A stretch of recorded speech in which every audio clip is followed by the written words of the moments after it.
Bienvenidos a todos a esta nueva exploración. Para arrancar hoy con la mejor energía, quiero dar la bienvenida a quienes nos escuchan declarando una tremenda bendición divina para su día y semana, esperando que todo lo que emprendan esté lleno de propósito y claridad. Hola, qué gusto estar aquí. Y sí, nos sumamos a esa energía para empezar. Hoy tenemos entre manos un tema que, si somos honestos, a primera vista podría sonar a una clase de historia antigua bastante densa. Un poco seca, sí. Exacto, pero la realidad es que el contenido de hoy es absolutamente fascinante. Vamos a sumergirnos en un análisis profundo del capítulo 21 del libro de Éxodo. Así es. Y para lograr este análisis, riguroso, hemos recopilado nuestra información de dos fuentes excepcionales. Por un lado, las notas de estudio exhaustivas de la Biblia Holman, y por otro lado, la Biblia Nova Almeida actualizada, conocida como la NAA. Es un texto verdaderamente fundamental. O sea, la misión de nuestro análisis de hoy es desempacar este antiguo código legal. Quitarle el polvo, por así decirlo. Totalmente. Quitarle todo el polvo acumulado por los siglos. Porque, no estamos ante un simple conjunto de reglas arcaicas. Claro. Estamos viendo en tiempo real cómo se intentaba organizar una sociedad incipiente literalmente desde cero. Es como ver los cimientos de la civilización. Exacto. Vamos a examinar cómo estas leyes creaban un equilibrio muy delicado para impartir justicia, cómo se esforzaban por proteger la vida humana poniéndola muy por encima de la simple propiedad. Y sobre todo, vamos a revelar el verdadero contexto histórico detrás de frases tan famosas como el famoso ojo por ojo. Y para quienes nos escuchan y tal vez piensan que un texto escrito hace miles de años no tiene absolutamente ninguna relevancia en el mundo legal de hoy, se van a sorprender. muchísimo. Les dejo este pequeño adelanto a la audiencia para mantener la curiosidad. Gran parte de lo que hoy conocemos como leyes de negligencia criminal o responsabilidad civil tienen sus raíces directas en ejemplos tan antiguos e inusuales como, un buey que acornea a alguien en la calle. Suena gracioso hoy, pero era cosa seria. Muy seria. Pero no nos adelantemos. Analicemos el texto cronológicamente basándonos en las notas de estudio. Los primeros 11 versículos abordan de frente un tema que hoy nos resulta profundamente difícil de procesar, las leyes sobre los siervos. Y qué bueno que empezamos por ahí, porque es el punto donde ocurren más confusiones históricas. Sí, la palabra genera mucho rechazo inmediato. Lógico. Cuando leemos la palabra esclavo o siervo en un texto antiguo, la mente moderna salta instantáneamente a la esclavitud opresiva, a los secuestros y al racismo institucionalizado de los últimos siglos. Exactamente. Pero la investigación histórica que nos traen estas Biblias de estudio revela que la institución en el antiguo Israel operaba bajo paradigmas completamente distintos. Era otra cosa. Sí, en la gran mayoría de los casos era un arreglo económico. Era, a falta de un término moderno más preciso, una red de seguridad social extrema para personas que caían en pobreza absoluta. O que acumulaban deudas agrarias impagables, ¿no? Claro, si no tenías cómo alimentar a tu familia, vendías tu mano de obra. Y de hecho, las notas de la Holman subrayan que no era una cadena perpetua. Para nada. Alguien en la miseria podía entrar en esta servidumbre para garantizarse comida y supervivencia, pero había un límite inquebrantable de tiempo. Los 6 años. Así es. Un siervo hebreo trabajaba durante 6 años y al llegar el 7º año, la ley dictaba algo impensable para las culturas vecinas. Salía completamente libre. Y sin pagar nada. Exacto. Salía de gracia. No tenía que comprar su libertad. Era un contrato a plazo fijo que garantizaba que la pobreza no se volviera una condena para todas las generaciones de esa familia. Y esa temporalidad es clave para entender la mentalidad de la época, lo cual nos lleva a uno de los rituales más curiosos que describen nuestras fuentes. El del punzón. Ese mismo. Porque la gran pregunta es, ¿qué pasaba si este siervo, después de vivir y trabajar bajo ese techo durante 6 años, tomaba la decisión consciente de no marcharse? Digamos que amaba a su amo y a la familia que había formado allí. Exacto. El famoso ritual de la lesna en los versículos 5 y 6. Que, me imagino que suena un poco intenso para nuestros estándares. Un poco sangriento, sí. Si el siervo declaraba públicamente que no quería salir libre por amor a su amo, el proceso dictaba que lo llevaran ante los jueces locales para formalizarlo. Ajá. Luego, el amo lo arrimaba a la puerta o al poste de la casa y le perforaba la oreja con un punzón de metal. Al leerlo la primera vez, uno podría pensar en una mutilación. Yo pensé exactamente eso, como un castigo. Pero lo que me impactó de la investigación es que esto era exactamente lo contrario. Era una marca de orgullo. Totalmente. El siervo estaba diciendo públicamente que elegía a esa familia de por vida. Era el equivalente antiguo de, no sé, llevar el anillo de la empresa o tatuarse el logo de un equipo. Es una excelente analogía. Perforar la oreja en el poste de la casa principal era una marca visible y pública de servicio voluntario. Significaba devoción absoluta. ¿Sí? Frente a los jueces, el siervo establecía legalmente que elegía quedarse por amor y lealtad, no por obligación. En el fondo era un testimonio social inmenso a favor del amo. Claro, demostraba que el amo había sido tan justo y benevolente que la libertad afuera era menos atractiva que la seguridad adentro. Es una perspectiva fascinante. Y esa misma intención de proteger a los vulnerables se vuelve aún más evidente cuando el texto pasa a hablar de las mujeres, específicamente las siervas. Que era un grupo doblemente vulnerable en esa época. Absolutamente.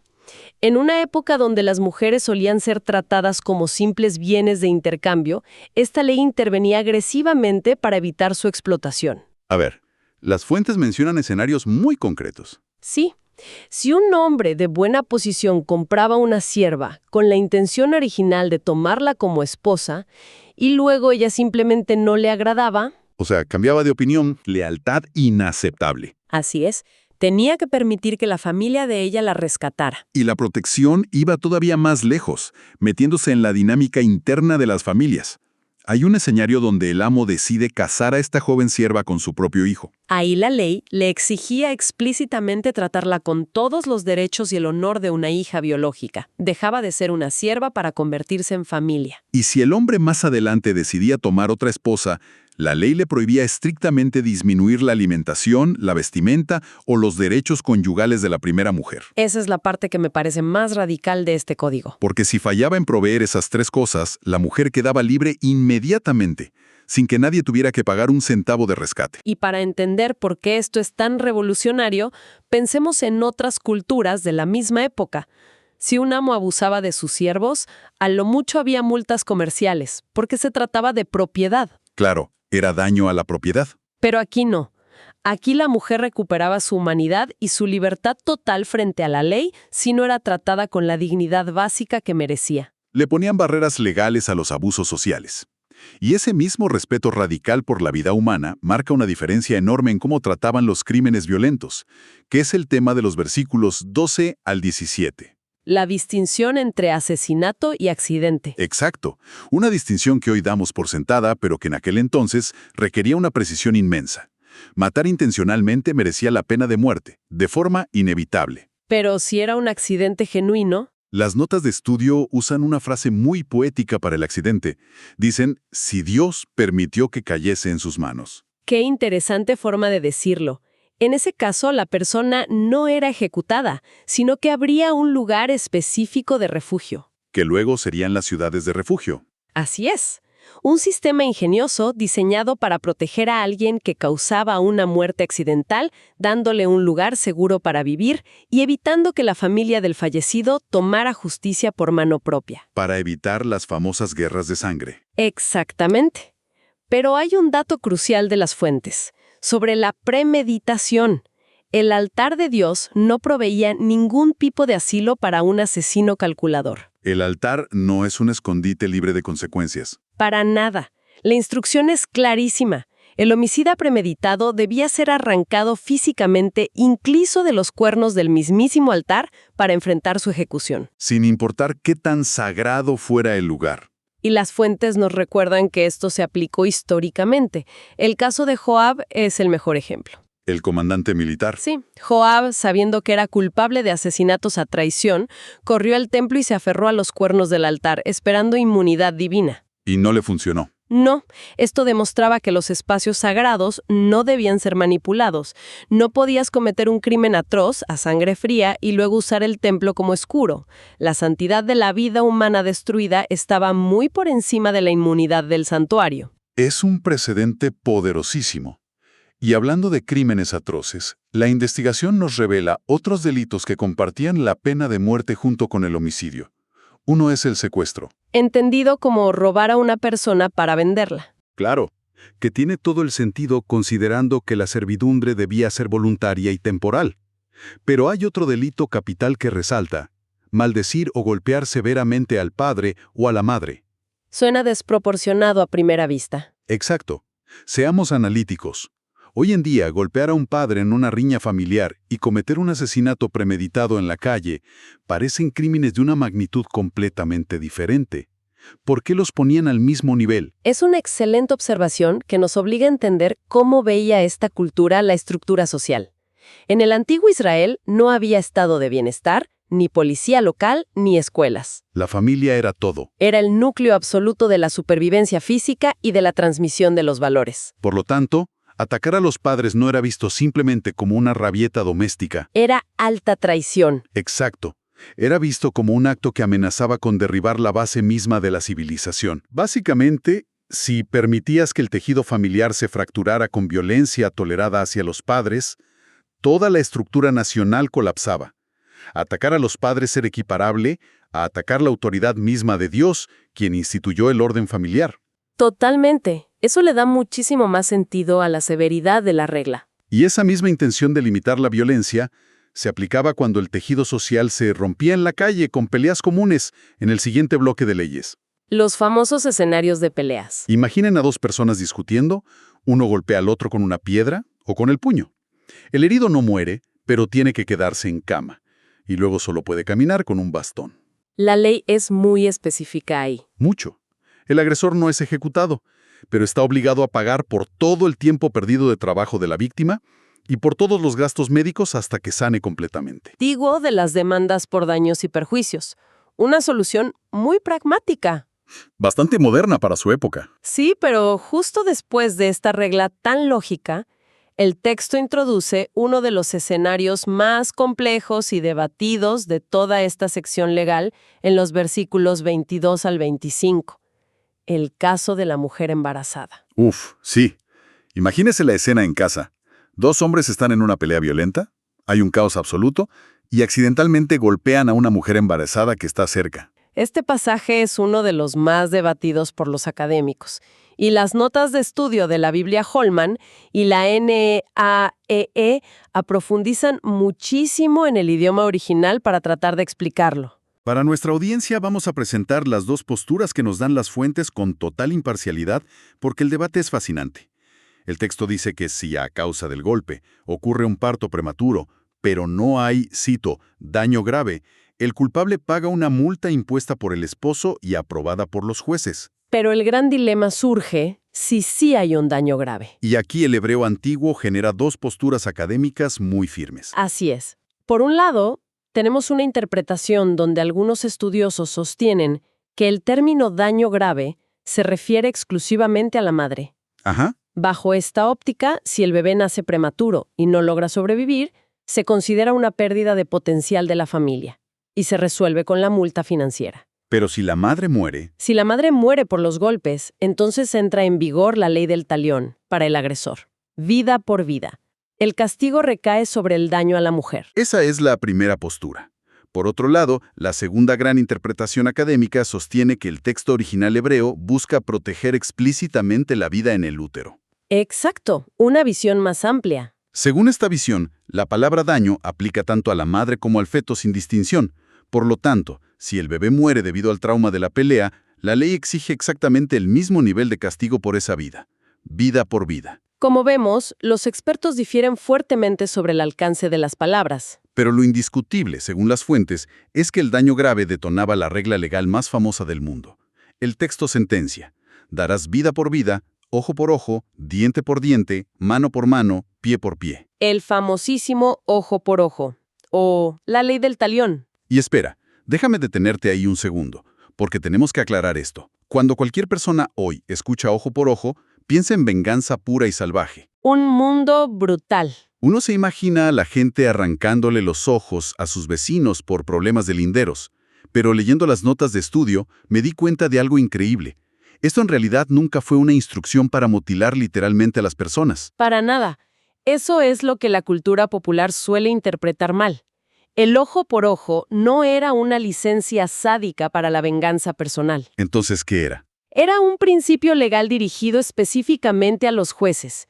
El objetivo era garantizar de forma inquebrantable que el castigo fuera estrictamente proporcional al crimen cometido. Proporcionalidad. Exacto. Pensemos en la naturaleza humana antes de estas restricciones. En el libro de Génesis vemos el caso de Lamec. Lamec, el que se jactaba de matar. Sí, se jactaba poéticamente de haber matado a un joven solo porque lo había herido en un altercado. Y Lamec decía que si a Caín lo vengarían 7 veces, a él tendrían que vengarlo 77 veces. Una venganza totalmente desproporcionada. Exacto. La ley del talión llegó para ponerle un freno de mano a ese ciclo interminable de venganzas. Decía de forma clara que el castigo jamás puede exceder el daño originalmente causado. Irónicamente, fue una ley de inmensa contención y misericordia. Así es, en un mundo desmedidamente brutal. Es una fórmula matemática para asegurar la justicia. Y hablando de límites físicos, hay una aplicación de esta regla con los siervos que me dejó sin palabras. La del diente. Sí, la ley establecía que si un amo, en un arranque de ira, golpeaba a su siervo y le sacaba un ojo, o incluso si solamente le rompía un diente, el siervo quedaba libre inmediatamente. Como compensación obligatoria. Por un solo diente roto, perdías a tu trabajador de 6 años. Lo cual demuestra un nivel de pensamiento revolucionario y un pragmatismo tremendo. Le ponía un límite económico al abuso de poder. Nadie quiere perder su inversión por no controlar su enojo. Exacto. Pero en un nivel ético, esta regla subrayaba que el siervo continuaba siendo un ser humano con derechos corporales. No era una maquinaria intercambiable, era una persona. Y dejar a un lado el aspecto de la violencia humana directa nos lleva a nuestra última sección, lo que hoy llamaríamos responsabilidad civil por daños a terceros. Esta parte me encanta porque son ejemplos muy cotidianos. Es fascinante.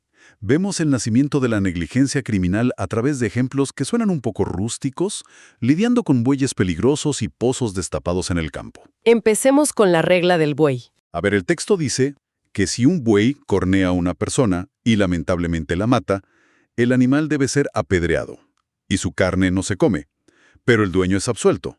Se considera un accidente trágico e imprevisto. El dueño pierde su animal, que era valiosísimo, pero conserva su vida. Claro, hasta ahí es mala suerte, pero el texto hace una distinción brillante. ¿Qué sucede si el dueño sabía perfectamente que ese buey tenía el historial de acornear a la gente? Si ya le habían advertido del peligro. Exacto. Y por pereza no encerró al animal. En ese escenario, las reglas cambian dramáticamente. Ya no es mala suerte, es negligencia criminal comprobada. La ley dictaba que el buey debía morir, pero el dueño negligente también debía ser ejecutado. Es tremendo. Es el equivalente de la edad de bronce a tener un perro altamente agresivo, saber que muerde y dejar la puerta de tu casa abierta de par en par. O prestarle tu auto a un amigo sabiendo que los frenos fallan. Tu irresponsabilidad consciente causó una muerte. Tu desdén te cuesta la vida.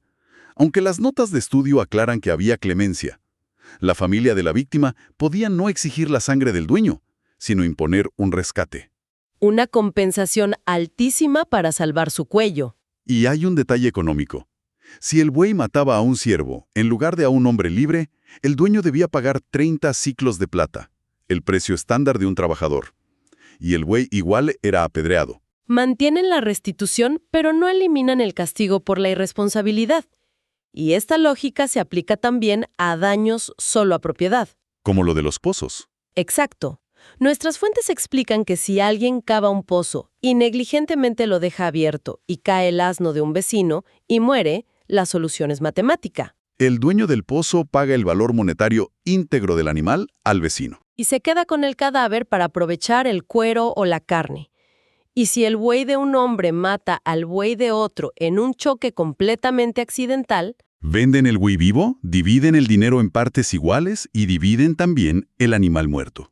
es de una equidad maravillosa. No deja espacio para rencores entre vecinos. Ahora, habiendo recorrido todo este mapa desde ciervos hasta pozos, la gran pregunta que seguramente tiene la audiencia es, ¿por qué debería importarnos esto hoy? Bueno, Importa muchísimo porque estos textos no son reliquias muertas, Definitivamente, ¿no?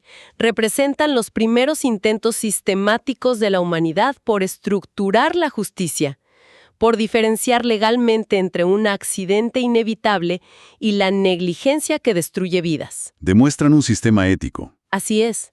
Nos enseñan que nuestras omisiones o descuidos tienen consecuencias graves sobre el bienestar y la seguridad de nuestro prójimo. Excelente forma de sintetizarlo. Para ir cerrando nuestra exploración de hoy, podemos concluir que lo que parecía una lista polvorienta de reglas sobre agujeros y ganado es en realidad un documento fundacional asombroso. Totalmente.